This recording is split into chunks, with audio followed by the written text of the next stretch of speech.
ওয়ালাইকুম আসসালাম ভাই। আজকে আবার চলে আসছি কোনো একজনকে খোঁজার জন্য। রাস্তার নিচে দাঁড়াই, দেখি কোনো রিক্সাওয়ালা ভাইকে কিংবা অসহায় গরিব দুঃখী কাউকে পাই কিনা।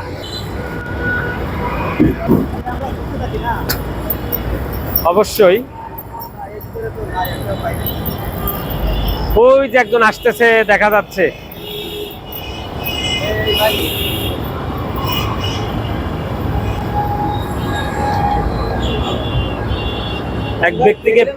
এক ব্যক্তিকে পাইছি, এখন দেখা যাক উনি আমাদের পরীক্ষায় পাশ করতে পারে কিনা।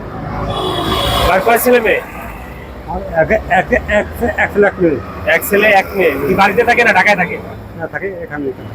এখানেই থাকে। কোন জায়গা থাকেন বাসা নিয়ে? আসলে মিরপুর সারাপাড়া। মিরপুর সারাপাড়া। থাকতে কি কষ্ট হয় নাকি? ইনকাম যে ইনকাম করেন রিক্সা দিয়ে ইনকাম, এখন তো পায়ের রিক্সা মানুষ উঠতে চায় না, খুব কম ওঠে মানুষ। তা এদের সংসার চালানো কি কেমন কি চলে আপনার? খুব কষ্ট হইতেছে ভাই। কষ্ট হচ্ছে। তা আজকে কয় টাকা ভাড়া মারছেন ভাই? আজকে 700 টাকা মতো। আলহামদুলিল্লাহ, যাক ভালোই। আর জমা আছে 100 টাকা, তাহলে 300 টাকা। আমি তো প্রায় চলে যাওয়ার সময় হয়ে গেছে। 300 টাকা দিয়ে আপনি আজকে ইনকাম করছেন। যাক, কারণ আপনার যদি আমরা কিছু আপনাকে ঈদের বাজার দিতে চাই, নেবেন নাকি? খুশি হয়ে দেওয়া। অবশ্যই, আমি খুশি হয়ে না দিলে তো আপনি নেবেন না, এটা ঠিক আছে। যে আপনারও খুশি আমারও খুশি, এবং আমাদেরকে এই বাজারগুলো যে ভাইরা আর কি বাইরের থেকে আমাদের টাকা অনুদান করে, এই অনুদানের মাধ্যমে আমরা বিভিন্ন জনকে বাজার করে দিই।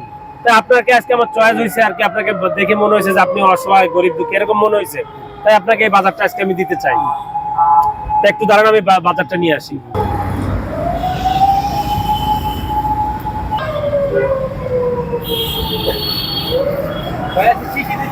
ভাইরে বাজার দিছি, সিমাই 1 প্যাকেট, তারপরে আপনার চিনি 1 প্যাকেট, পেঁয়াজ আছে 1 কেজি, তারপরে মসুরির ডাল আছে 1 কেজি, আলু আছে 1 কেজি, ভাতের চাল আছে 5 কেজি। আজকে এটা দিয়ে ওনাকে সন্তুষ্ট করতে চাই। ভাই কি আপনি খুশি? আপনার ছেলে মেয়ে কি লেখাপড়া করে নাকি ভাই? না না না, যত কষ্ট হোক একটু বাচ্চাদেরকে লেখাপড়ার চেষ্টা করবেন, তার কারণ আগামী দিন যেন ওরা আপনার এই কর্ম যেন না করে খেতে হয়, এজন্য চেষ্টা করবেন।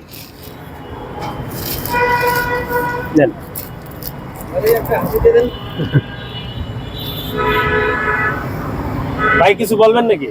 বাজার পেয়ে খুশি হয়েছেন কিনা? ভাই খুশির চোটে কথা বলতে পারতেছে না, আর দেখে দুর্বল মনে হচ্ছে, এটা ঠিক। আলহামদুলিল্লাহ। ও আমি সরি, কথাটা জিজ্ঞেস করবেন না। রোজা আছেন, যাক, রোজা থেকে রিক্সা চালানো অনেক কঠিন। আমরা হ্যাঁ, তাও পায়ের রিক্সা, দেখেন পায়ের রিক্সা, উনি রোজা থেকে রিক্সা চালাচ্ছে, কতটা কষ্ট। যাক, ওনার জন্য দোয়া করি, উনি যেন সুস্থ সবল থাকে, অবশ্যই সুস্থ থাকে, সবল থাকে, ছেলে মেয়েদের জন্য ভালো থাকে। আল্লাহ হাফেজ।